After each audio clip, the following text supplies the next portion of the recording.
Still to my brother was happening. Hey, fantasy, it's session. We talking touchdowns, receptions, interceptions. They got a ban the kicker. We need that correction. Swap them out. We flexing. How many of y'all you collect? We trying to get that winning record. Fantasy, it's session. Fantasy, it's session. Fantasy, it's session. Fantasy, it's session. Fantasy, it's session.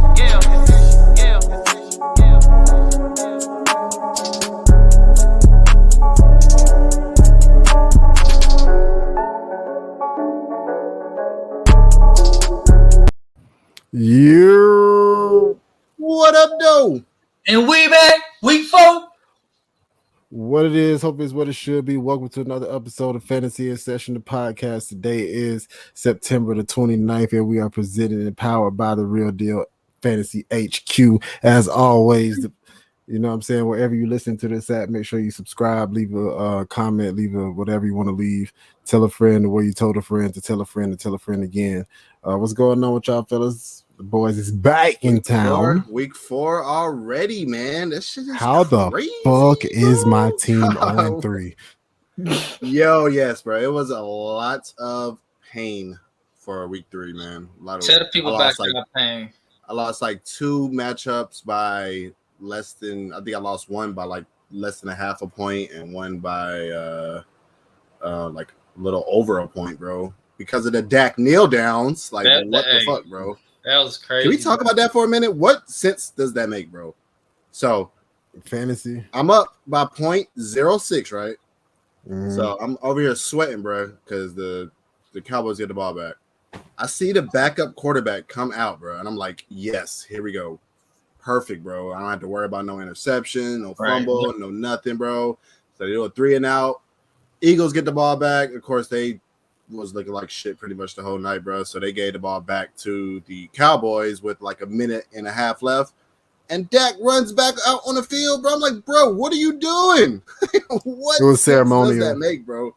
Bro, get the fuck out of here. I don't want to hear that ceremonial shit, man. Goddamn, you can still get the game ball, bro. If you want the game ball, just tell the backup quarterback to give you the game ball, bro. You don't want that shit. Nah, man, he had like went out, you know what I'm saying, last year, week 3, you know what I'm saying? It's just like it meant a lot to him.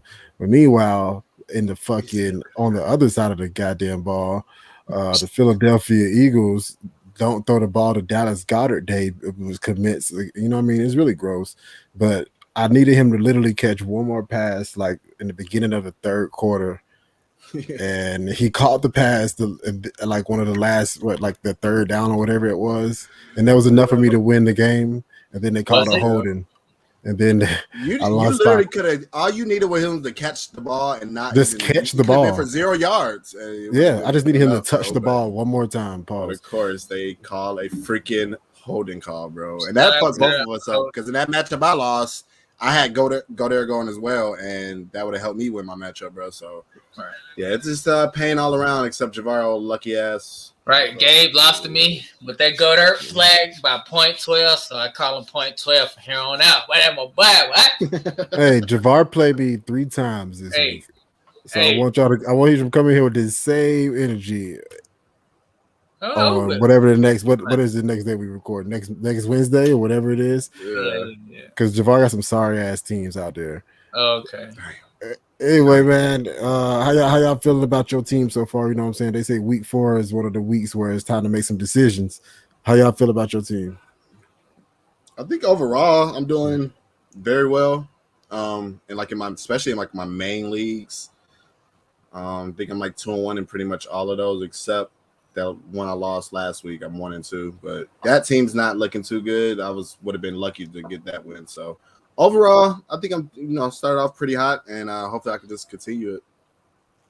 I just found it really disgusting how like you draft a team, you're like, damn, this team is fire as fuck, and then they go 0-3. Like I lost the Derrick Henry week. Like that's how devastating my team is. That's horrible luck, bro. That's horrible luck. But I mean, it's happened. Like even last year in our dynasty, bro, I think I started like 0-4. I started 0-4, bro, and I still made it to the championship, bro. Like you gotta like be able to be a objective about your team, bro, and be like, yo, can this team compete, bro? And if you think it can, bro, then eventually it's going to even out, bro. Like, you're not going to be losing all those close matchups and shit, bro.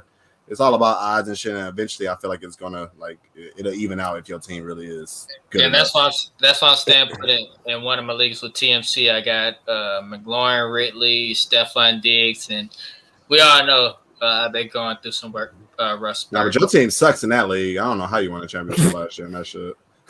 Trevor Lawrence is the starter. That mean y'all trash. Like, if Trevor Lawrence don't turn around, boy, he's gonna be struggling. Make a joke that puts y'all team in trash too, because I beat all y'all. Went undefeated. Hey, you talking about me? Only lost one game in that league. One or two. Talking about this year. What are you talking about? Exactly. You talking about shit that you said you don't know that team won the year. championship. I'm telling you how it was. Yeah, this year we're going. I was playing about that. I'm talking about this year though, boy. How many games you lost this year? That's the question. Has been struggling this year. Yeah, but it's been a lot of. I'm hanging out.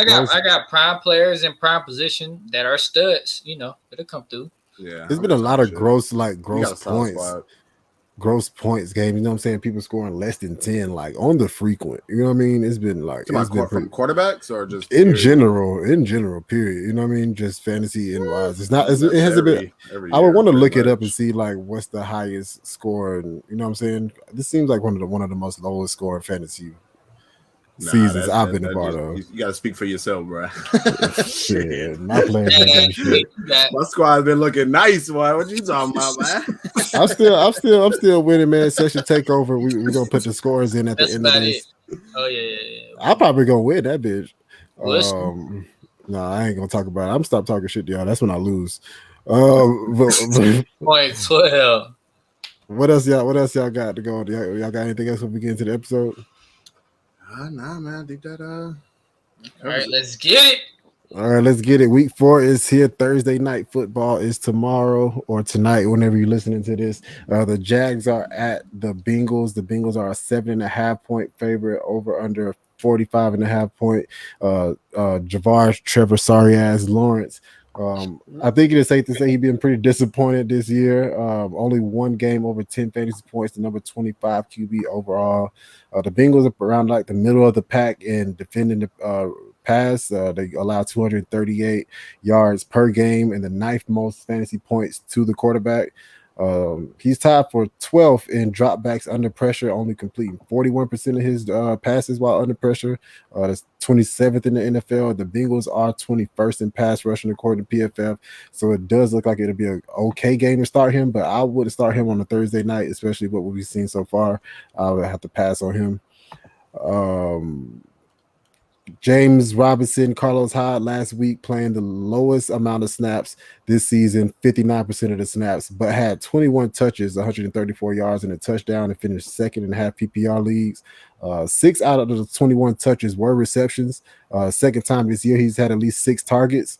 Robinson has led the backfield in targets every game, even with Carlos Hyde still being that thorn in your back. He still got 34% of the snaps last week. He rushed the ball 8 times, only 44 yards, and didn't get any other targets. The Bengals are giving up the 10th fewest fantasy points to the running back position and allowing 12.3 points a game to the running back position. However, they are allowing the most targets and the most receptions and the 4th most yards through the air to the running back position. So I think with James Robinson being locked into that receiver role, I think it's pretty safe to play him. Carlos Hyde is gross. The wide receivers, Marvin Jones, DJ Shark, Laviska Shenault through 3 weeks, Marvin Jones leads the wide receivers with 27 targets, Shenault 20, Chark 19. Chark is probably the biggest deep threat with the largest A-dot going down the field, and Shenault with the shortest, and Marvin Jones uses that intermediate type wide receiver. Bengals are in the middle of the pack of fantasy points given up to the wide receiver position with 22 points a game. This is giving up the 5th most targets, so that means they are pretty good in coverage. PFF actually has them ranked 9th.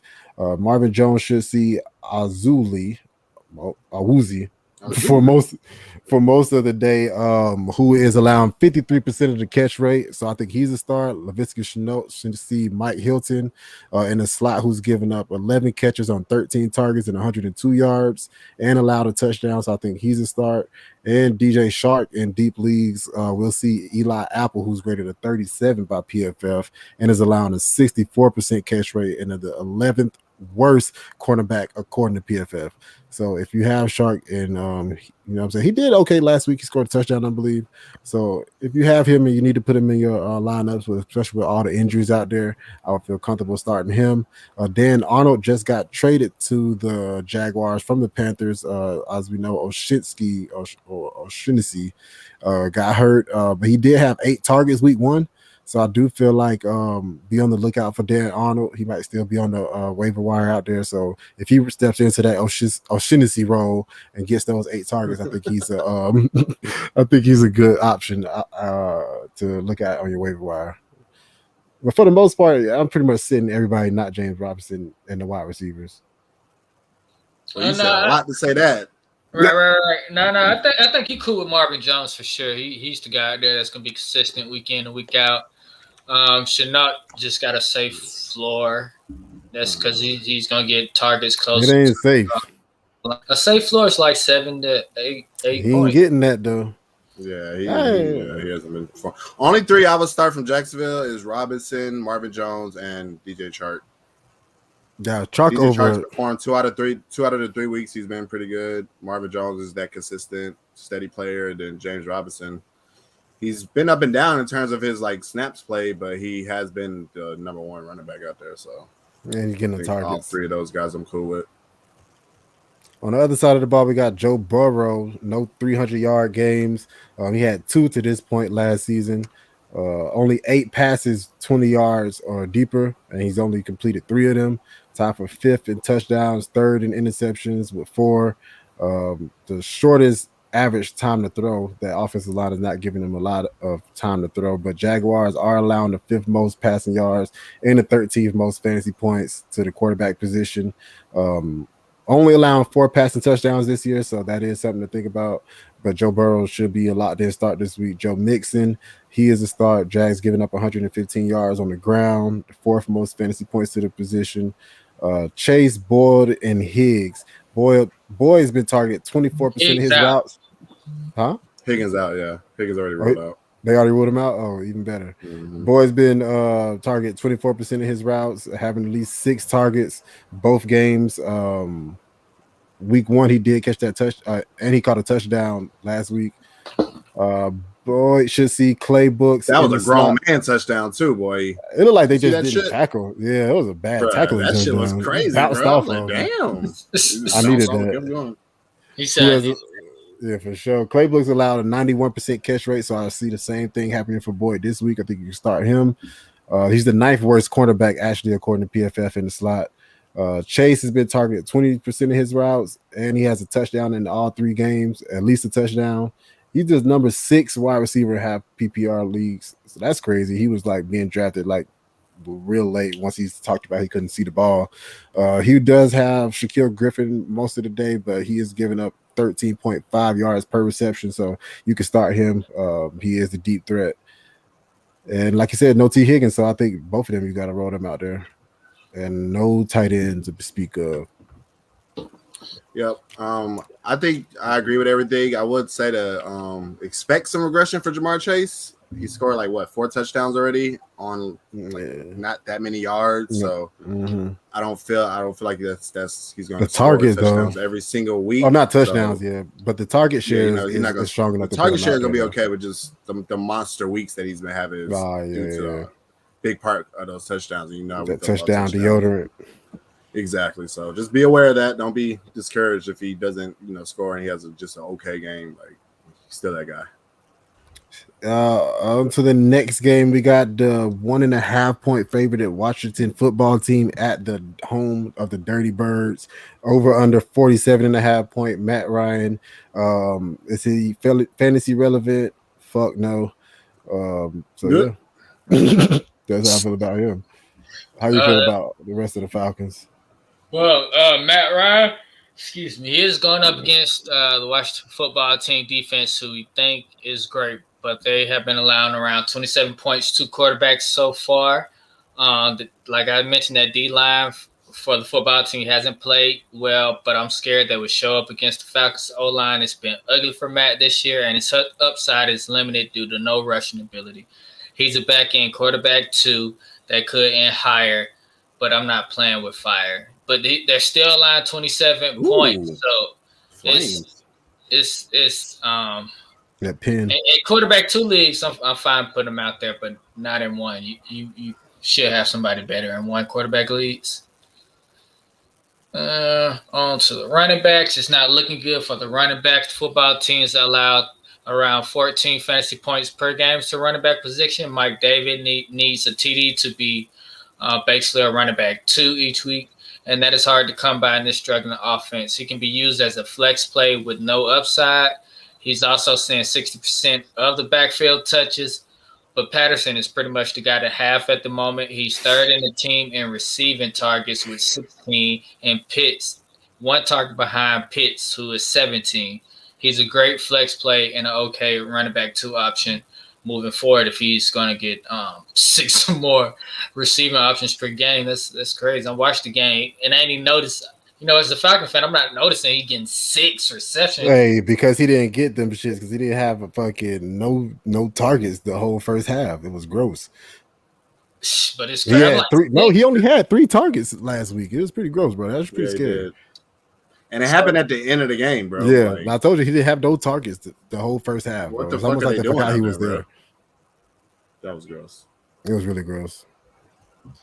As long as he keep getting used in the passing game. No, he has 6. I'm talking about Cordell Patterson. Where else he gonna use that? You talking about Cordell Patterson? I thought you were talking about Kyle Pitts. Oh, he's talking about Kyle Pitts. You did say No, Kyle Pitts. I said Cordell Patterson is third in the team in receiving targets with 16. Oh, okay. Only I thought you moved on to Pitts. I'm sorry. Yeah, and he behind Picks with 17. So I say he's a great running back 2 option moving forward. He's going to get 6 receptions per game. That's why I was like, wait, I looked at that. I'm pretty sure I had to look at it. All right, my bad. On to the wide receivers. Calvin Ridley is averaging around 9 targets per game. So he's a starter, of course. No other wide receivers see enough volume to be startable. Your boy might be back this week, Gabe. But I don't know if I can start him. Nope. See, can't start nobody out here. On to tight ends. Unfortunately, if you Russell Gage. Yeah, I'm talking about Russell Gage. I'm gonna wait and see one more. I think he's not practicing yet, so he might not play. But yep, see, only fired Calvin Ridley onto the tight end. Unfortunately, if you draft Pitts, you gotta hope for the best. On the bright side, he's second in the team in targets and averaging around 13 yards per catch. He could break out in any game now if the offense can find a groove.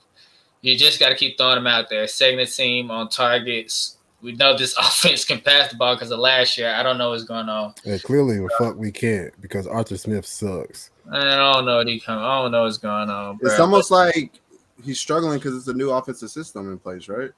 It's almost like, Who would have bro, thought that? we never had problems like scoring. Why did you come here and fuck it up? Like, you came here and made the scoring worse. You was just supposed to like make the defense better. Like, you're supposed to make like everything else was supposed to like maintain or get better. Like, you came and fucked it up. We can barely score 20 points. He was supposed to make the running game better and intertwine it with a good passing game what he had in Tennessee. But as he finding out, we ain't got no old linemen like they got in Tennessee. All right, but y'all got anybody on anything on that side of the ball for the Falcons? Yeah, I mean, yeah, like you said, trash. But you got to start who you got probably at this point. Mike Davis, I'm not starting. But yeah, Cordell Patterson, I just traded him for Juju. Like flex, but yeah, other than that though, I think it's cool. I got you on the other side of the ball. Your boy Tyler Hinske, or as Gay Heineke. Your boy Tyler Heineke is a streamer option and one quarterback leads this week going against the Falcons cupcake defense and a great quarterback 2 option in super flex leagues. It hasn't been pretty, but he has been a top 12 passer in both games he started. One against the Bills' top 5 defense, where he put up 20 fantasy points. He's not afraid to run the ball as well. And this week, he plays against the Falcons, who are allowing the quarterbacks to score at least 24 fantasy points per week. He is a solid quarterback, too, with upside this week. Damn, bro, I hate talking like I don't know. I don't hate Gabe. I heard this before. I don't know. But listen to my argument. Bro. You said the Falcons are allowed how many points or whatever? 24 fantasy points. All right, so now think about who we played. We played 2 rushing quarterbacks, and then we played Tom Brady, who scored 5 touchdowns. I don't think Heineken is a rushing quarterback, and he's not going to throw 5 touchdowns against the Falcons. He's not afraid. Are you saying that our defense is good? I'm just saying, no. I'm not saying that we're good, but I'm saying like if you going into this expecting him to be a streamable option, I wouldn't start him. Gabe, I don't with think his he's cape on. Gabe, put the cape on. I'm just saying, bro. Falcons cape, rise up, baby. Two, but listen, 2 rushing quarterbacks, right? I heard it before. No. Danny Dimes didn't throw no touchdowns last week. Okay, right? Kept him out the end zone. But then okay. Didn't a lot of his weapons go down? Danny Dimes or Danny Dimes. He's a solid QB2 in Superflex leagues, though. I mean, right. Danny Dimes or you got to throw it away. Our D line is about as best as we got on the defensive side, and if the D line don't get there, it's over with for the secondary. Matt Ryan or Heineke? The better matchup is Heineke. Right. All right. He ain't got Chase Young. But I don't. He ain't got Chase Young chasing him. So I'm definitely trying to fuck with him. But it's still gross either way. What's good? It is. I don't think Heineke has the potential to get you 6 points like Ryan does, though. So, and that sucks to say that, bro. But you know, it is what it is. I probably would play Heineke over him too. This you like guys discuss DFS. Strategy. No, daily fantasy. I suck at it, bro. I ain't gonna hold you. Carlos be playing. That's a whole different ball game, bro. And maybe we can get to it at some point, but at this moment, we really just talk about season long. Make sure you subscribe though. The Falcons trash, bro. We 29th in pass rushing also. So hey, man, start them, bro. Start Tommy Heineke, bro. Right. Rushing game gonna be on point. Play action gonna be on point. Everything will be on point. Start Antonio. So, like Gabe said, you say they 29th in the league in rushing, so you start Antonio Gibson, who should and definitely will get back on track against the Falcons defense, who allow 118 rushing yards per game. His receiving volume has been a concern, but he's dominating the touches out the backfield. Stay patient because he's a big play waiting to happen every time he touches the ball, and he's a must-start every week. Terry Scary is a must-start against a secondary that is a fly zone. A couple years ago, somebody was the no-fly zone. The Falcons is the fly. We're birds. We fly, huh? We the fucking fly zone. Good night, bro. I hate talking against the Falcons, bro. I'm never doing a Falcons game again, just realizing how horrible. Bro, all right. Jesus Christ. The rest of the guys you do not trust due to limited volume on that wide receiver team. Somebody may come through, but I ain't trusting him. Logan Thomas has been a great red zone threat, and he's going against the Falcons, who are allowing 2.7 passing touchdowns per game. He is a must start with upside this week. Start all the studs on Washington side, as you see. J.D. McKissick, I'm not starting him, but everybody else, start him up. Yeah. What's the over under for this game? 47.5. So yeah, I guess you could start him. I don't. The only person that I feel iffy about is that Heineken played. Man, I just think that it could be a bad week for him. Everybody. Only in super flex leagues you're even thinking about starting him though. So, but everybody else is pretty narrow. McLaurin, Logan Thomas, gotta start. So pretty narrow. On to the next game. We got Houston at the Buffalo Bills. The Buffalo Bills are 16-point favorites. I'm taking what you taking? I'm taking the points every time, bro. 16 points is a lot of points. I'm not touching that game. Like they set these lines strategically, bro. Like you already know everybody gonna be trying to get that Houston plus 16, bro. But Yeah, that's a game that I actually would stay away from, bro. Over under 47 points. Josh Allen, the Great White Hope, finally came back with a great day last week. 4 touchdowns, 358 yards, and a rushing touchdown. How you feel about the rest of the Bills? I couldn't even go nowhere last Sunday without my phone going out. Touchdown, Josh Allen. I'm like, ooh, again? Yeah, right. Yeah, and that's what's going to happen this Sunday, too. But anyway, yeah, so for the rest, of course, Josh Allen is a start. But until the Buffalo running backs, I think they're fringe starts because of them being such heavy favorites. It's been pretty even split down the middle since Zach Moss returned in week 2. Singletary's played 26 snaps to Zach Moss's 24. 29 opportunities for Singletary compared to 26 for Moss. And they've each seen 1 carry from inside the 5. So even though I think they're both in play, I would prefer Moss to Singletary if I had to choose one. Moss is ahead of him in yards at the contact per carry, missed tackles forced, and elusive rating. He's also been the better receiver. They've both seen 5 targets since week 2, but Moss caught all 5 of his for 39 yards compared to Singletary only catching 3 of his 5 targets for 9 yards. So I'm not sure what's going on with him as a receiver, but it's just not working out for Singletary. So I'm treating both of them as like flex plays who should see enough volume in a potential blowout. On to the receivers. Of course, you're starting Diggs. Emmanuel Sanders is also a start for me. Him and Josh Allen finally connected on their deep attempts. He caught both of them for 69 yards, which is a nice amount, and a touchdown. He's also tied with Diggs with end zone targets with 3 each. So he's being targeted down the field. He's being targeted in the end zone, and he's only ran 2 less routes than Stephon Diggs. So he's out there pretty much every play. In terms of targets, Cole Beasley is still leading them in targets, but I feel like Emmanuel Sanders is the number 2 like fantasy producer out there. So I believe he is a start this week. Of course, he moves all around the formation. So you will see a little bit of every cornerback, and they combined the Houston cornerbacks have allowed about a 70% catch rate. So I think he should be pretty good this week. So I think he's a solid wide receiver 3. On to Cole Beasley. I think he's more of a fringe play. He is second on the team in targets. So if you need just that consistency, you need like a floor play, and you're in a full PPR league, I'm cool with Cole Beasley. You just got to know he doesn't have a high ceiling. His ADOT is at 5.3 right now, which is the 5th lowest among receivers who have played at least 50% of the snaps. So just got to know what you're getting if you want to start Cole Beasley. High floor, low ceiling. And I think with Emmanuel Sanders taking more of the a role in the offense is going to limit Cole Beasley also.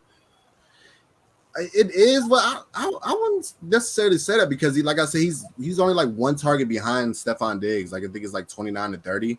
So he's still getting his usual amount of targets. It's just he's not doing nothing after the catch. But that's what we're used to with Cole Beasley. Like that's just that safety valve down the middle. You know what I mean? So if you just need that, 8 points, now 8 to 10 points. If you're in a full PPR league, I think Beasley will be fine for you.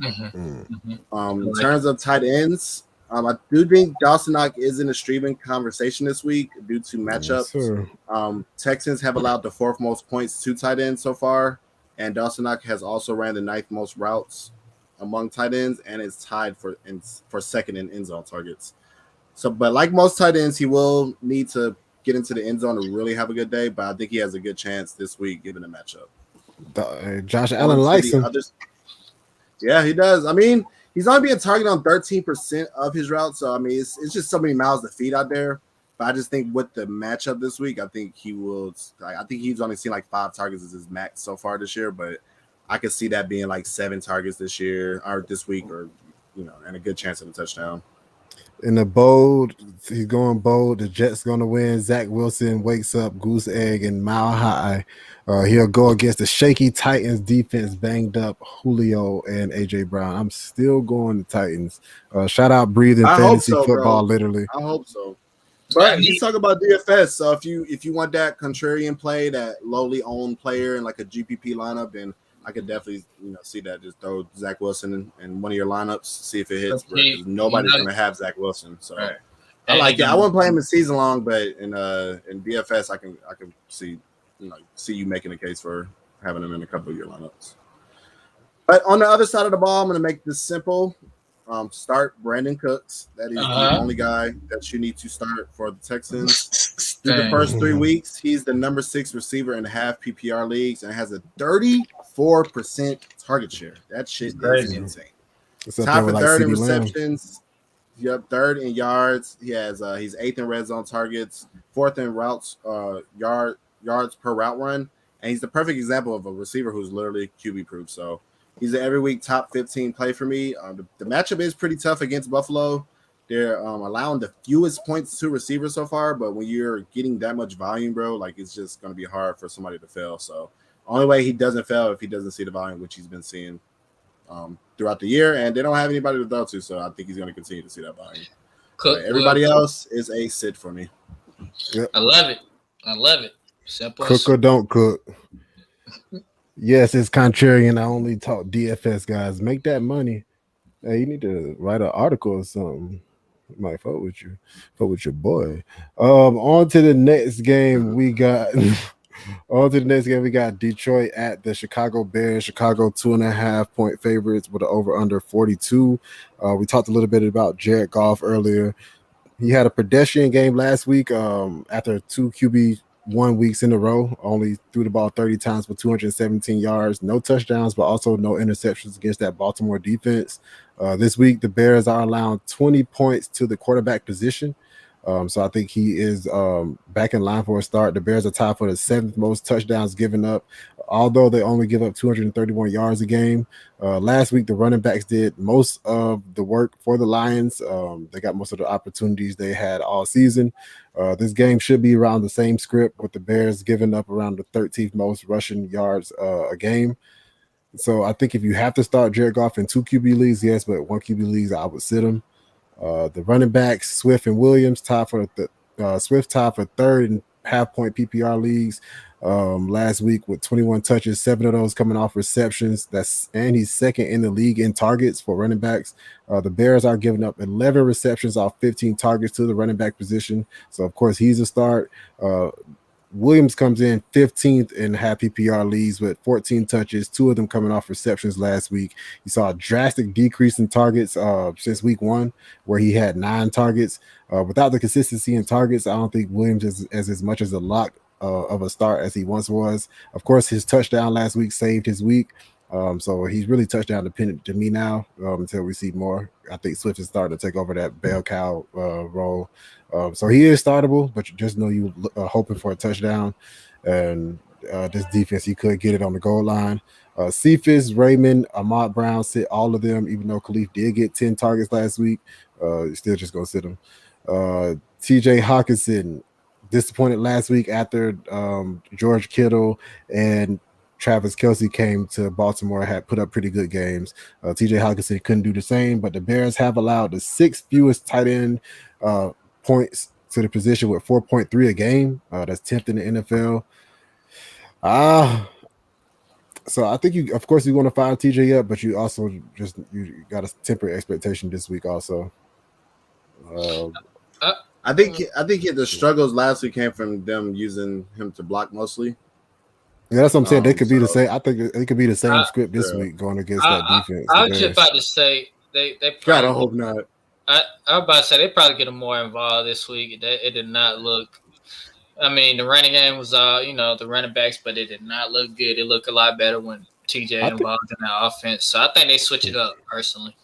And they got no other tight end to block. Goddamn. Right, and get TJ involved early. It's the pass rusher, man. The pass rusher is heavy. They're going to keep a blocker in there. I mean, and they didn't do bad. Like, you know what I'm saying? Jared Goff stayed up, and they almost won. They lost on a 66-yard field goal. Like, what they the have fuck a is really that? Good offensive line, bro.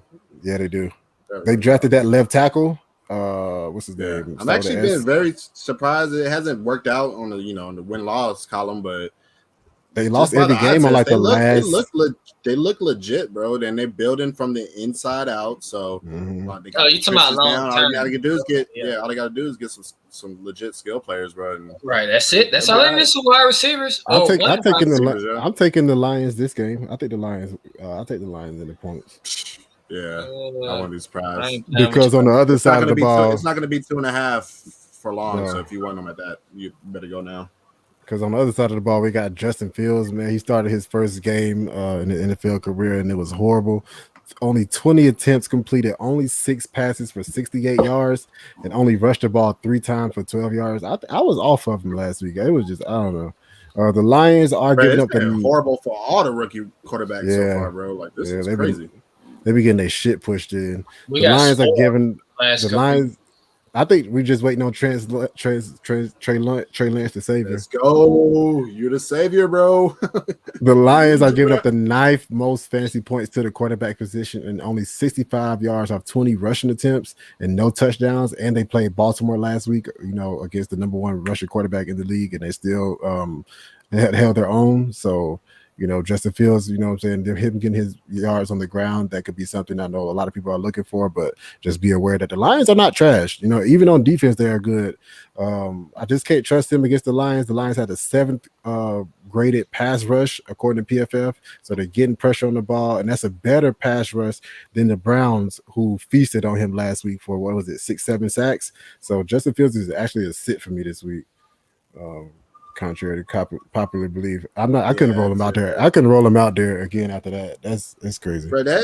It's crazy to me though, bro, because I didn't even need to watch the game to know that Nagy did not put him in a position to succeed, bro. Like, bro, how many times did they only have a 5-man protection against one of the best pass rushes in the league, bro?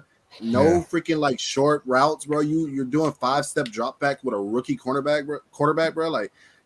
Bro, they drafted him 3 months ago, bro, and they did not make a game plan. They knew he was going to start at some point this year, right? So why are you giving him the same exact playbook as Andy Dalton, bro? They're a whole different quarterback, bro. Like, that dude is the worst quarterback, bro. He's arrogant as hell, bro. Like, I cannot stand worst coach. Bro. Like, bro, this is for your job too, bro. Like, you need to succeed, bro. You're out here looking stupid and mad that you got Justin Fields, but you're gonna give him this. Bro, I heard. And I'm not to say Justin Fields played looked great or anything, but he looked bad too, bro. But he did not. Well, he was not in a position to succeed. His head coach did not help him out at all, bro, and that was horrible to see, bro. I heard somebody. I think it was Bomani Jones. I was listening to his show. He was like, he was basically like saying that Matt Nagy know this is for his job, basically. And he saw Justin Fields all offseason, and he saw enough not to feel like he was going to be good enough to save his job. Hey, the Twitter ridiculous, bro. Yeah. The Twitter names are at the bottom right there, bro. Hold on. Once we hide the banners, you can see them. Hold on, I'll hide the banner for you. They're right. Shit, well, now you still can't see them. But anyway, just follow Jabbar Session. You'll get to the rest of them. Where was I at? So, but anyway, they don't even know if Justin Fields will be the starter yet. You know what I'm saying? It's still in limbo. So just, keep your ears tuned to that noise. Another disappointment that I would think, a lot of people, it's time to talk about him. Allen Robinson, after 11 targets week 1, Fields allegedly was supposed to be the savior, and he only seen 6 targets last week, and caught 2 of them for 27 yards. He has a great matchup this week against AJ Parker, who's allowing 83% catch rate when targeted. Normally, you would depend on the volume to be there, but the production simply, just like I said, just hasn't been there. And so you're looking for this to be a pickup game for Allen Robinson. The Lions are allowing 22 points to the wide receiver position, but if you have other options and you're thinking about starting them, depending on what they are, I wouldn't get too crazy. You know what I'm saying? But I think I could see you sitting Allen Robinson this week. You know what I mean? I think I wouldn't go Allen past Robinson or Tyler wide Boyd. receiver 2. Tyler Boyd. Yeah, that's what I said. If they got like wide receiver 2 upside, I wouldn't mind them. But once you get to that mid wide receiver 3 back end range, that's what I'm saying. I wouldn't go too crazy. Cortland Sutton or Allen Robinson. Cortland Sutton. Yeah, I think I feel like last week they Broncos. Devontae Smith or Allen Robinson. Shit, they're the same person. Who Eagles play? Yeah, I'm riding with Robinson one more week, bro. This is a great matchup. Like you mentioned, it's a great. He has matchup, the number 1 matchup advantage according to PFF this week. So if he cannot get right against these Lion cornerbacks, bro, who are injured out there, bro, they don't have any cornerbacks out there, bro. So if he can't get right this week, bro, then I guess we can talk about sitting, or I could talk about sitting him. But I'm gonna give him one more week, bro. He's literally been losing me fucking games. Justin Fields, throw it to your best player, bro. Damn. He don't got time. Call the right Shit. plays, man. He ain't got no Right. time. They need to do just- some audibles and Right, some that is shit, just bro. the Like, shit. hey, bro, fuck what Nagy talk about, bro. Would you start I'm doing a 3-step drop, bro. I'm gonna throw a Right. slant to you, bro. Some shit, bro. We need to Hey, get would you these start call-outs, Wentz bro. or Justin Fields? Fields, because Wentz ain't been looking like shit either, bro. Yeah, just feels just because I'm just gonna hope that he rushes for at least 50 yards. You know what I'm saying? He didn't arrest the ball, bro. That's Like, what I'm God saying. damn. Fields Everybody kept or saying Matt he touched the ball Jones. 10 times in half. He touched the ball 10 times. Nigga didn't do. I mean, he didn't do Fields. nothing after that. But anyway, man, Daryl Mooney played 98% of the snaps last week. Only targeted 4 times. Caught God. one of them for 9 yards. He has a good My matchup against Bobby Price this week. But Mooney can't be trusted until we see what Fields looks like. To me, you know what I mean? Like the volume is what you're looking for, and you just can't say it's going to be there for them. Cole Kmet only caught one of his 4 targets for 11 yards, and it's the same situation with him also. For me, that's how I feel about him. He has to watch and see for that. David, yeah, I think David Montgomery is the only person I would want to start. I mean, not really if they're going to play like they played last week, but you had no choice but to run Montgomery out there. The Lions have allowed 6 touchdowns to the running back position. That's the most in the NFL. So, you know what I'm saying? That's what it's susceptible at. I mentioned that pass rush earlier, but David Robinson only getting 12 touches is also a caution flag that needs to be waved. David Montgomery, David Montgomery only getting 12 touches. Bro, he be trying David to. Robinson, Hey, the whole Because thing Allen- for man, Spurs, trying to bro. create Because players. Allen Robinson right there too. Good. Them motherfuckers might need David Robinson out there. Hell. Right. They need bro. fantasy owner want to combine both of them players together for one player. and Reminds get me of the that point. time he said Mark Henry. That's a Bro, wrestler. that sound like That's a sound damn like- wrestler. That sounds like the shit I would say. I was about to say that sound like a baseball player. Carolina, no, that's sexual chocolate, baby. Carolina at if you Had to get you back, bro. Hell no, I ain't letting your ass fly, bro. Hey, Pause, if you watch WWE, you get the reference. But anyway, I do. Carolina. I know who he's talking about, but Oh, so you know sexual Right, chocolate. man, You I remember see he used to date that old lady Mae Young. He used to Yeah, kiss yeah. Mae Young in the mouth. that was some wild times, boy. Nice to meet you, EJ. Make sure you follow. Yeah. Shout out to EJ. Go make sure y'all go subscribe to EJ at Breathing Fantasy Football, literally too. On to the next game. Content. Pull up. On to the next game. We got Carolina at the 5-point favorite at Dallas. Over under 50.5 points. Sam Darnold, another 300 game performance last week. No passing touchdowns, but he made up for that with the 2 rushing touchdowns. No CMC apparently this week. How you feel about the Carolina going forward? Are they the real deal? That's the question. They're 3-0, right? They might be. That defense is tough, man. And Sam Darnold is looking great, surviving the Gates effect. You know what I mean? He finished quarterback. Right. We got one moment for those high school kids that Gates coaching right now. All right, good luck to those kids. Oh man, we didn't give a moment of silence out to all the Black Kings and Queens. Let's go for all the fall. And we back. All right, go ahead.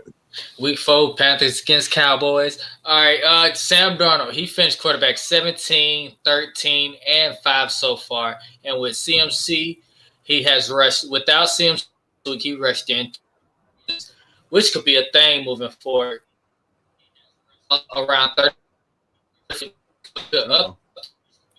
Hey, stop talking, Javar. The Tuscaloosa internet fucking up. We'll be back with further telecom from the Javar when he gets his shit together. Let's go on to the next game. We got Indianapolis at the Miami Dolphins, 1.5 point favorite at Miami Dolphins with an over under 42. Jacoby Brissett didn't look too bad in his relief from Tua. So how do you feel about that game, Los? He did it, man, but he didn't throw any touchdowns at all, and he scored 20 points, but he wouldn't have got there if it wasn't for the overtime. So Not He rushed expecting for it. He every got like game a to go. quarterback sneak or He got some shit like that. Yeah, he got the quarter, and it took him like 4 tries to get that shit, bro. He almost didn't get it. Yeah. But he did look competent. I guess he looked okay. Like he really wasn't throwing the ball down the field like that. So I am not cool with starting him, even in QB2 league, like Superflex leagues, unless you're just desperate for. I don't think he's gonna be like Zach Wilson low. But yeah, I'm not looking to start him. In terms of the other guys at Miami, let me go down. So the running backs. Gaskin, he is a star as a running back 3 flex play. He's dominating the team in running back opportunities, but he's still splitting snaps with Malcolm Brown and Salvin Ahmed. He's seen 28 snaps compared to 24 for Brown and 10 for Ahmed. In terms of what he's been doing efficiency-wise, though, he is crushing it, 7th in yards per attempt, 5th in avoided tackles per attempt, and 6th in targets among running backs, averaging 5 per game. Just the problem is that committee situation out there doesn't like it's going anywhere anytime soon, so you just have to live with that, live with him in that RB3 territory. And he hasn't seen the end zone yet also, so his receiving usage makes him have a safe floor. So as long as he's seeing that 5 targets a game, I think he's okay, and I'm viewing him as an RB3. In terms of the receivers, I am going to sit all of those guys. Last week was the first week that we saw all 3 of them on the field at the same time, and it wasn't pretty. Parker and Fuller only saw 6 targets each, but only had 62 yards combined. Waddle actually saw 13 targets, but he had an ADOT of 2.8, bro. Like, he literally was being targeted right at the line of scrimmage, bro. Throwing screens. Really weird, bro. Because he's a speedster, bro. Like, you target him down the field. Like, that was insane. Maybe Jacoby Brissett don't got the arm. Yeah, maybe, bro. Waddle is the only one I would consider in full PPR leagues, but his ceiling is going to be low if they continue to target him close to that line of scrimmage like that. I'm not trusting any of the other guys other than desperation wide receiver 4s. Maybe Fuller, he did get 1 end zone target, so I guess like you're banking on a touchdown with him, but it's good. I don't like the way it looked out there in the first week. On to the tight ends. Mike Gesicki, bro. I shitted on him week 1, bro, but he made me eat my words, bro. I don't know if it's shitting on Tua. Jacoby Brissett. I don't think if it was Jacoby Brissett or what, but ever since he's came in, bro, he's been the man out there, bro. He caught 10 of his 12 targets last week for 86 yards. Matchup isn't great, but they're using him as a receiver, so he won't see that linebacker too much. He's ran 74% of his snaps out of the slot and 22% out wide. So, and he's only ran about 4% of his snaps line up as a true tight end. So he's more of a receiver than anything, bro. So I'm cool with starting him as like a back end tight end 1 this week. I think that takes care of Miami. Yeah, I'm not on Fuller. I know Fuller is back, but I'm still off Fuller until he shows me. He got to show me one of them games. And he missed practice again today, bro. So I guess if he doesn't play again this week, then you can consider starting Waddle and Parker. But I just didn't like the target split out there. It seems like it was Waddle and Gesicki is the top 2 options out there. So that was gross. As far as the Colts go, starts, Jonathan Taylor, he's been pretty disappointing to start the year, but he has seen the opportunities, averaging about 18 a game. The good thing for him is he leads the league in carries inside the 5 with 6, but he hasn't seen a touchdown yet. So, I'm a big fan of regression. I love trying to spot regression opportunities, and I think he's like one of the leaders in that. So as long as he keeps seeing those inside the 5 rushes, he's going to score a touchdown immediately, eventually. So hopefully that happens this week. They're going against Miami, who is allowing the 2nd most points to running backs, and they just allowed Peyton Barber to look like a motherfucking monster out there, which is crazy, bro. He was on waiver wires in Dynasty leagues this past week, bro. That's how bad nobody wanted him, bro. So the fact that he looked good against this rush defense bodes well for Jonathan Taylor. So I'm fine starting him as a back end RB1. This week in a game that should be pretty close. There's only a 1.5 point difference. I'm going to sit Carson Wentz. He's been very mediocre to start the year, only throwing 3 touchdowns so far. 24th in yards per attempt, 26th in passing grade according to PFF. And not only has he been mediocre, but he has the injuries to both his ankles pretty much took away all of his rushing upside. Didn't rush one time last week after rushing for 9 times for 60 yards during the first 2 weeks. So without that rushing upside and him just being okay as a passer, man, I don't want to start Wentz this week. Miami is also allowing the 13th fewest points to quarterbacks, so the matchup isn't that great either. Zac Pascal, Gabe's homeboy, Zac Pascal, is a sit for me also. He came crashing back down to earth last week. Had a lot of touchdown deodorant in the first 2 weeks, so, I mean, this is kind of what you should have expected to see that if he didn't see a touchdown. He's only averaging 5 targets per game, so he's going to need a touchdown pretty much every week to be relevant. The good news for him is, though, he leads the receivers with 5 end zone targets, so I guess he has a better chance than most to see a touchdown, but we just know that's not going to be the case. He's not going to score a touchdown every week, so if you want to play with fire and start him as like a flex play, hoping that he gets in the end zone, be my guest, but I am not trusting him this week. French plays, I got Michael Pittman. He has seen 12 targets in each of the past 2 weeks, so he's operating as the team's wide receiver 1, ran the most routes on the team, has a 24% target share. So I like him as a wide receiver 3/flex play this week. The reason why I bump him down to wide receiver 3/flex is because he's going to see a lot of Xavier Howard, who has a PFF grade of 79 and only allowing a catch rate of 59%. So that's going to be his primary coverage. The good news is he does run 55% of his snaps either on the opposite side of Xavier Howard or in the slot. So you're going to need him to get most of his production away from Howard. So at least he's not going to be like, it's not no shadow situation. So treating him as a wide receiver 3 this week. They got Brian Jones out there too, though. So it's Brian Jones. Yeah, Brian. Yeah, he ain't Jones. no Xavier Howard though. Yeah, but that defense, Miami defense. I think they got holding some kind of record for they just got like a turnover in like so many games or some shit like that. Yeah, that sucks for Wentz. DST plays. Yeah, exactly. But Pittman 12 targets last 2 weeks, bro. Like I'm following the volume with that.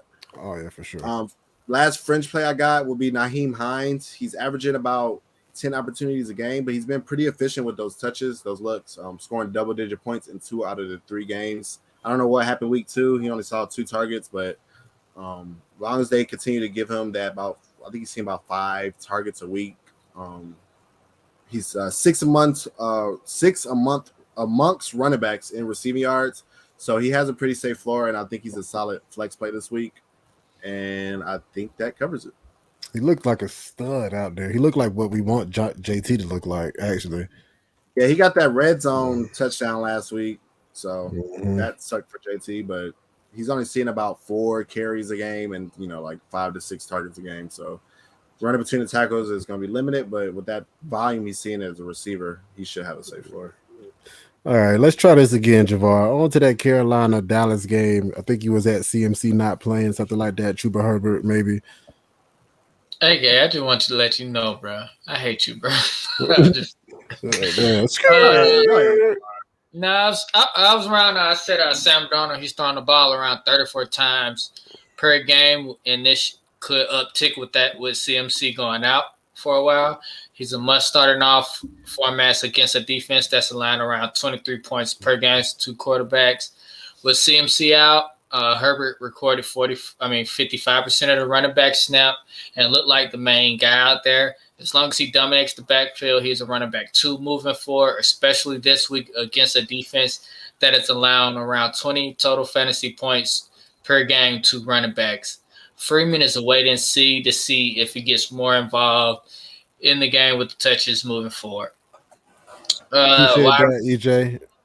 I'll try to check you out. Appreciate the support, bro. Oh, yeah, good look.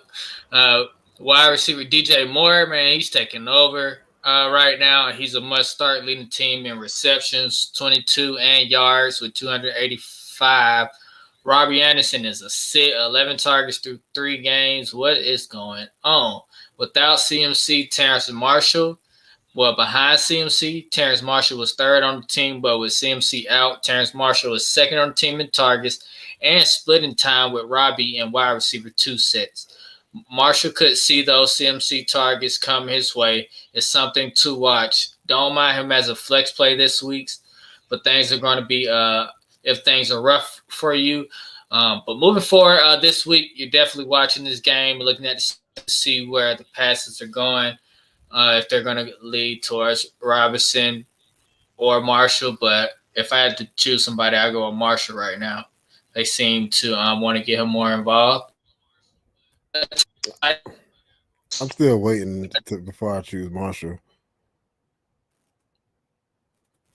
I'm waiting on Marshall until, until he shows us something, me, myself, personally. I'm sorry, if you chose somebody between him or Robinson. Yeah, for sure. None of them. Both of them are on my bench. Robbie Anderson, yeah. He's on my bench like a motherfucker. You said it twice, too. Robinson. Yeah, Robbie Anderson, my bad. But, yeah, I feel you. They, as you mentioned earlier, they traded Dan Arnold and love the rookie Trimble. So keep an eye on Trimble, but don't worry about starting him. You got a rushing touchdown last week too. That was cool. Yeah, somehow I got him on one of my benches also. Yeah, I picked him up in Dynasty, just in case. But other than that, he's still out there in the redraft leagues for me. Anything else for Carolina? Nope. So you said, how do you feel about Chuba Hubbard? Well, I say he's a running back 2 moving forward. As long he's getting 55% of the backfield touches since CMC went out. So yeah, I like him as a running back 2 against a team that's allowing over 20 points to running back position. Mm-hmm. Yeah, okay, that's a bit. Moving on to the Cowboys. You're going to start Dak, but temper expectations in this tough matchup. The Panthers are giving up 45 rushing yards per game and 2.6 yards per carry. And Pollard is eating into Zeke carries each week, which is lowering his ceiling. So I'm fine with starting Zeke, but just temper expectations as the Panthers are a great rushing, run-stopping team. And because of that reason, I wouldn't start Pollard this week. But as far as the wide receivers go, they are going to eat. The Panthers are allowing close to 30 fantasy points per game to the wide receiver group. You must start CD and you must start Cooper. Schultz is controlling around 70% of the tight end snaps, and Dak seems to love him. It will be weeks to start him, but this week he has a tough matchup, and the Panthers are giving up only 7 points per game to the tight end position. So Schultz, I know it's ugly out there in the tight end world. First game he got 6 targets. Second game I think 3, and third game 6. So I mean, if he's going to see 6 targets somewhere around there, it's going to be, as a tight end, it's going to be hard to sit him. But if you got somebody with a better matchup than him, I would go there this week. If you don't have none, I don't. You playing with fire with Schultz, but he should get you some sort of points. That's pretty much it on the Cowboys. The tight end position, like I've been saying every week, man, they're going to target him. I wish it was just one of them out there. It just sucks that it's Jarwin and Schultz, so you never know which one is going to have the big target week. But I guess if you're in a pinch and you needed to start one of them, I can see it. Schultz looks like the better option. Yeah. 3 games to me. Also, for the running backs, I mean, I think I'm still starting both of them. I know the matchup looks bad on paper, but they played the Jets week 1 and they played Houston Texans week 3, so they really don't have a strong rushing game. So really, they shut down Kamara, and I don't know what happened that game. He got like 5 carries or some shit. So I think it's a little inflated in terms of how they're looking against running backs. So I think I'm still fine starting Pollard and Zeke. They're the 2 highest graded rushers according to PFF over the last 2 weeks. Also, man, they just have a really strong run game, and Pollard hasn't been seeing as many opportunities or snaps as Zeke, but he's been super efficient with his touches. So I just think they should be both safe for you. Okay. Yeah, I do like Pollard also this week.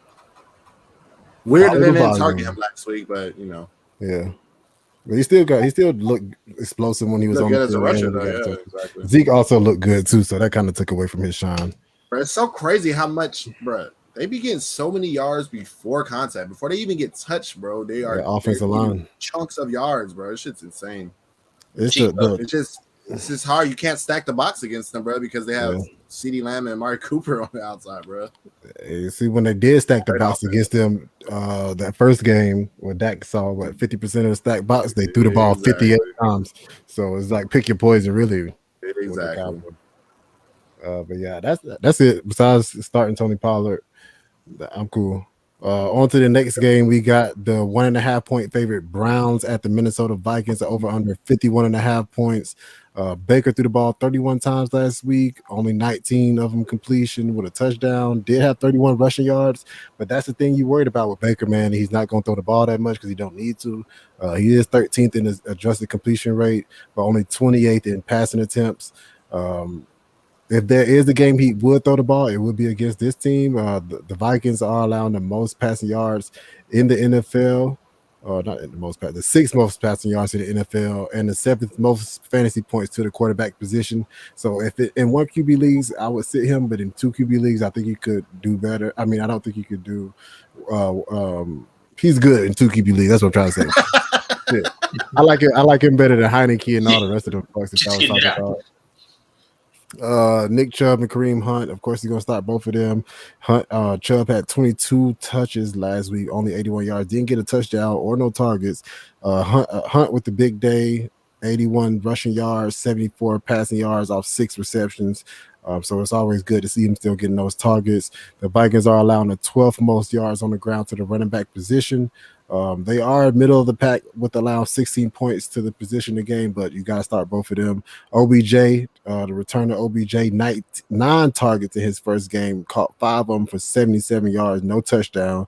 He is targeted on 26% of his targets last week in his first week back. He will be matched up against Breland or Patrick Peterson on the outside. Minnesota is 20th graded team according to PFF in coverage, and Breland would be the better matchup. He's being targeted 22% of his routes he's covering and allowing an 86% catch rate, while Patrick Peterson allowing a 77%. So it's not bad there also, but Breland is allowing the most touchdowns among quarterbacks that went 4 this year. So OBJ is a lock start for me. I feel comfortable with starting him. I heard a crazy rumor that he popped his, I don't know if it was a rumor or if it's true, but he dislocated his shoulder or some shit, popped it back in and kept playing last week. That's what suck, because you going off adrenaline if it's during the game, but after the game, we haven't heard. We would have heard something about that. Yeah, we would. Before you move on, though, we do have a question. Shout out to James. Make sure you subscribe to the channel and give us a like. Start Godwin or Lamb this week. That's hard, but I'm probably gonna start Lamb. The target I share. agree. Yeah, again, Lamb going up. Go ahead, Carlos. No, I would just say it's crazy that you're deciding between these 2 studs right here, but Godwin going against New England, and I mean, you gotta assume that they're gonna try to limit him out there in New England, man, and he's not going to force the ball to Godwin. So even though he can still have a good game, I mean, Lamb doesn't. I mean, I think Lamb has a better matchup this week. So locked and loaded. I'll go with CeeDee Lamb. Yeah, Lamb does have a better matchup. I think their line. I think I just did their cut. Panthers line 30 total points, fantasy points in PPR leagues to the wide receiver group. So, yeah, Lamb is a locked and loaded starter. He should see 10 to maybe 12 targets. Dak loves him. Austin Hooper, the tight end, is averaging 3 targets a game. He did see the end zone last week, but being targeted 21% of his routes. That's 7th amongst tight ends. Middle of the road matchup against Eric Kendricks, who is graded a 73 in coverage according to PFF, but he has allowed a 100% catch rate, 9 targets, 9 catches, 113 yards, still no touchdowns. So with Jarvis Landry still being out and Austin Hooper being targeted on so many percentages of his routes, I think you have to feel comfortable starting him. Kirk Cousins on the other side of the ball, we got another solid week. Number 6 quarterback in fantasy with at least 2 touchdowns in every game. He has led the league in adjusted completion percentages with 86.2. Even after a domination game against Justin Fields that we just saw the Browns give up, they are giving up the 15th most fantasy points to the quarterback position with 20.7 a game. So I think you have to feel comfortable starting him. And the high over under, you just want to follow that hot hand. Dalvin Cook or Alexander Madison, whichever one's starting. Volume is key. Madison stepped in with 32 touches, 171 yards last week. So I do feel comfortable putting him out there. He looked like Dalvin Cook. He did, bro. I swear, bro. He literally looks like a Dalvin Cook light out there, bro. This shit's insane. And the reason why I say light is because Dalvin Cook probably would have punched that shit in from when he got. I think he got it inside the 5 carry and he got tackled. But I think Dalvin probably gets in there. But man, he looks really similar. They practice together every day, bro. He's like, I'm talking about just the way they just I know what you said, bro. Just. Got dreads. Like it's crazy. I don't think they rush him back just because of that simple fact that he did look so good. So Dalvin Cook might be out for another week. But Carlos, you are right. Even when Dalvin Cook is playing and Madison gets a touch, it takes me a second. Yeah. Is that Cook? Who is that? Oh, Madison, what the hell are you doing today? Come on, man. That was a nice run, though. But come on, man. Thielen, Jefferson, and KJ Osborne. Jefferson being targeted on 24% of his snaps. Of course, he's going to start him. He actually has more red zone targets than Adam Thielen, 8-5. But Thielen is just the touchdown monster. Man, if it comes to magnet hands in the red zone, like with my magnet gloves, we inside the 20. Like if it comes the way he got it. Currently second in the NFL with 4 touchdowns. Volume is what you're looking for here. He's still getting about 7 targets a game, and he's getting in that end zone, like I mentioned. KJ Osborne saw his first dip in targets, only being targeted twice in a good matchup last week. We saw Tyler Conklin had a big game last week, so I think he ate into his that KJ's targets that he was getting.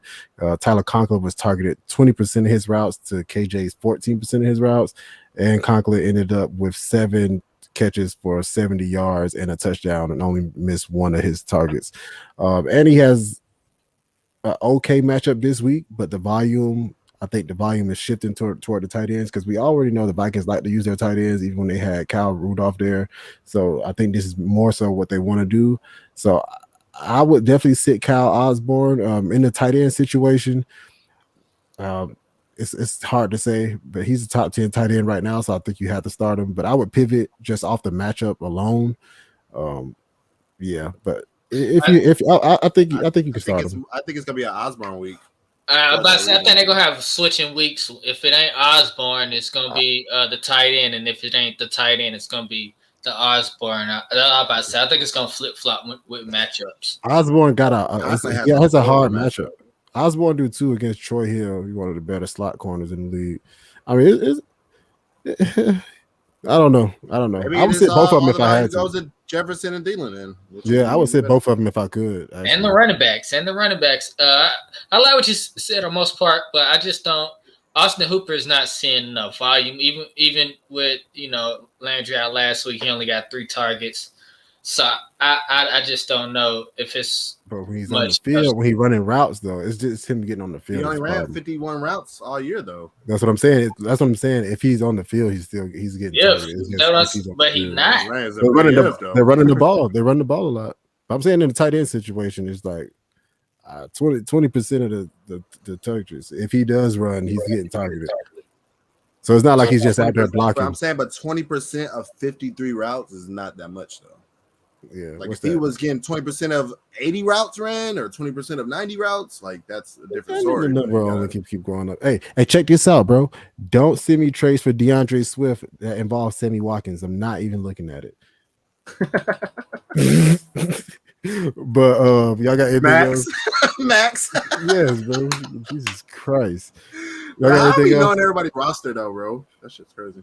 Nope. On to the last game of the episode. We got the Giants at the 7.5 point favorite Saints with an over under of 42.5. Danny Dimes, or should I say Daniel Lamar Jackson Dimes, 1 yard short of 40 last week on the ground and third amongst running quarterbacks in rushing yards. How y'all feel about the Giants going forward? They had a lot of injuries last week against them dirty birds. Yeah, they did have a lot of injuries. As you was just talking up, Daniel Lamar Jones. He also has no INTs, only 2 passing TDs through 3 games. But like you mentioned, his upside is his rushing 23 times for 2 TDs for us so far. He has thrown the ball at least 32 times in a game, and has had at least 240 yards per game. So we don't think of Danny Dimes throwing the ball, but he's throwing the ball 32 times a game. TDs will be hard to come by in this struggling offense, and he's going against a defense that's aligned around 13 points per game, 2 quarterbacks. He's not matchup proof, or is he? So I'm not sticking my neck out there for him, but we're gonna find out this week if he's matchup proof. Quarterback 2 leagues. If I don't have nobody better, I don't mind them. But if you got somebody with a better matchup, I will pivot to them in week 2 and just see if his rushing floor holds up well for him. And after that, I don't mind him. It gets tough matchups, maybe. Barclay had a monster week against the Falcons, but who hasn't? He looked good and looked like he's getting more comfortable and totaled 22 touches and could be ready to take over a full workload. Writing this, now seriously, guys, I was writing this and I wrote, "Will be ready to take on a full," like typing it, "be ready to take on a full load." And then I heard Gabe in the background. Pause. right. I heard Gabe, so backspace, full work load. I swear. Backspace. Right. I'm typing it out. I heard Gabe in the back of my head. So I said, that was crazy. You just hear pause. Right. So, I was like, I can put work load. That definitely would have gave you the biggest pause for that. That's crazy. All right. But tempered expectations for Barclay this week. The Aints are allowing around 15 fantasy points to running backs and have in PPR leagues. If you tune it in, we Falcons fans, so the Aints is the Saints, of course. So wide receivers Slayton and Shepard have yet to practice this week, which means if they do not play, Galladay will be force-fed even against a rough defense. He has seen at least 5 targets per game, but have yet to go over 64 yards, and this could change this week if one of these guys or both the guys are not playing. With the Aints giving up the 14 most fantasy points to PPR wide receivers, Galladay is a must start. The tight end position is rough out here with Shep and Slay probably not starting this week. Ingram could see more targets, but it's an uphill battle against a tough defense that's allowing 8.6 fantasy points per game to tight ends. So at the moment, if Shep and Clay not starting, I don't mind start Ingram, but if Shep or Clay is starting, one of the two, I will pivot from Shep. Both of them got to be out for me to throw Ingram out there at the moment. I'm not throwing him nowhere. That's pretty much I got on that side of for the Giants. Yeah, I got something. I like Ingram if, like you said, if the other 2 receivers don't play. I mean, he saw 6 targets in his first game back of the year, so I think against the Falcons, he has to get more volume out of necessity. I feel like if these other guys don't play, so I'm cool with him as a streaming tight end. So just depends on your other options, but I'm not against it. I can dig it. Next up on the other side, we got Jameis Winston himself, the new guy, Jameis Winston. He's a new person if you haven't seen him interview. He's a French start, even with the gravy matchup. The Giants are allowing the 7th most points to quarterback, but Jameis has yet to throw over 23 times in a game or pass over 150 yards. He doesn't rush much, and he's only attempted he doesn't rush much with 14 attempts for 60 yards and 1 TD. He is TD dependent and doesn't need to be in starting lineups, man. It's just, I know he's been efficient in the games. He's done well, but that's just hard to come by on 23 passes and only 100. And you haven't went over 150 yards yet. That's hard to trust, man. If you can pivot to another quarterback, I would, but I'm thinking in my head like right now, Matt Jones or Jameis Winston. I still go Jameis over Matt Jones. Yeah.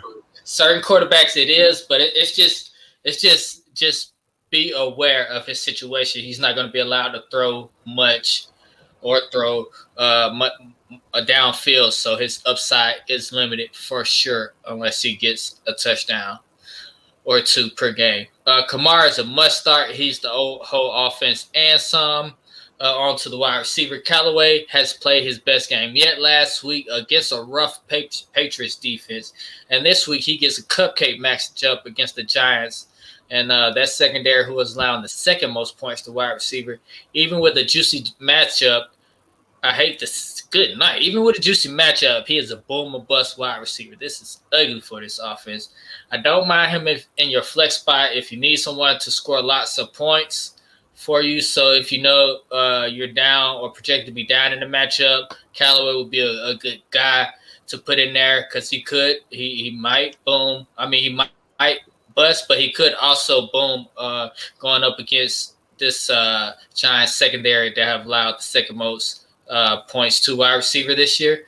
Keep in mind, Callaway matchup does get easier all the way up leading up to week 11 where he played Philly until week 11 where he plays Philadelphia and Buffalo. So we're about to see. They played the Packers first, and then who did they play? The Panthers, who look pretty decent. And now they play the Giants with a cupcake matchup. So we're about to see if it's been these defenses. So, yeah, it's hard, but that's what she no, said. no further than a flex play, though, man, if you're going to start Callaway. There's better flex plays out there, I believe, too. So I'm cool. Yeah, I mean, yeah, but they may not be on. I don't want to start nobody on the Saints that's not named Alvin Kamara, really. Facts, bro. Like I can't start a receiver when the quarterback hasn't thrown over 150 yards all season, bro. Like, yeah, how do we even feel comfortable starting you, bro? Nope. Facts. Won't do it. Facts. That's it. Yeah. All right, man. Shit. Week 4. Next time we talk to y'all Thursday night, it'll be over. Who y'all got Thursday? Bengals or whoever else? Cincinnati. You dig? Cincinnati. The Jags ain't cutting it.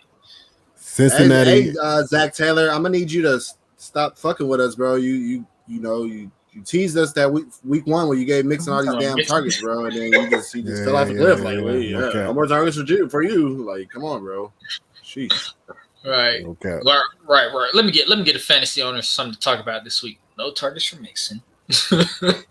No 300-yard game for Joe Burrow. Right. Damn. What are y'all doing out there? Just playing defense? Oh. What are they? Are they? They're 2-1 or 3-0? No, they lost. They lost one. They of them. won They and lost 2. one of them. That Might be overtime. 1 and 2. Like that. Yeah, they might be 1 and 2. I want to say, wait a second. They're trying to win. What gross? They 2-1. They 2-1. They lost one of the games in overtime or something like that. Other than exactly. They're trying to win. It's gross. But man, so we all on the Cincinnati. All on the Bengals. All right, I got another question. Who you got? Watch the football team or the Falcons? The Falcons? What? I traded DK Metcalf and Tyson Williams for Zeke, who won. Zeke. Oh wait, DK Metcalf. Oh, it depends on what your team need, really. Yeah, that's hard. Yeah, I might have stayed DK. I know he started off a little rough, but later towards the back end, he's been controlling. He's been the more consistent wide receiver, getting around 9 or 10 targets per game, and should be the more consistent wide receiver moving forward as the number 1 in that offense. And he got a large upside. That's hard. I think DK and Zeke straight up is a good trade for me. So just getting Tyson on the other side of it, you know what I'm saying? Even though it was scary what Tyson looked like last Sunday, and if that's going to be like going forward, but you know what I'm saying, we can't predict the future. So hopefully that's not what the run share looks like going forward. I would take the DK side, especially I'm assuming the DK guy needed wide receivers. And DK is a good wide receiver to get. And if you're getting Tyson Williams back, of course, it's not Zeke. I think he got Zeke. Yeah, Zeke. I mean, it's not a bad trade. Yeah, it's not a bad trade. I mean, if it's team dependent, you needed a running back upgrade. Well, if you traded away DK, that means you probably deep at receiver. Exactly.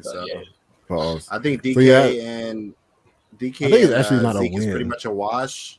Yeah. So I guess I don't think it's like a win in slightly, but if you needed a running back upgrade, then it could be a win. Yeah, I don't mind it. Yeah, I don't mind it. It's not a bad trade either way. If you going to get what you need, like you said, SJ, Make sure you make, subscribe and give us a like, SJ, you dig? for sure. But we're gonna go ahead and get on out of here, man. We're gonna be back Friday with all the rest of the games that we didn't finish today. Peace. Peace. Yo. Shout out, Tonio.